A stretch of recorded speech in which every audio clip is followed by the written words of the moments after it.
Hey guys, today we're going to learn how to create your PhonePe account easily. PhonePe is a digital wallet and payments platform that lets you make and receive payments, transfer money between bank accounts, make mobile purchases, and shop online using virtual or physical cards. Let's go through the steps to get started. To begin, open the PhonePe application on your phone.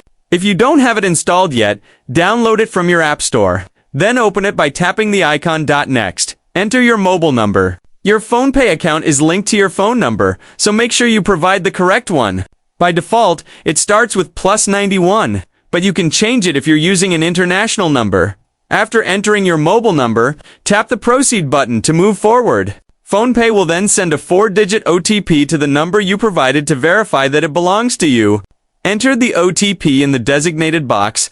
Remember, this OTP is private, so don't share it with anyone.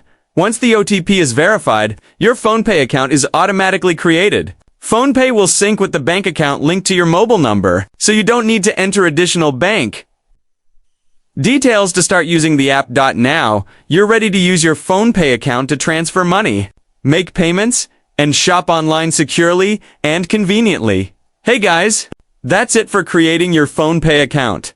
Follow these steps and you'll be up and running in no time.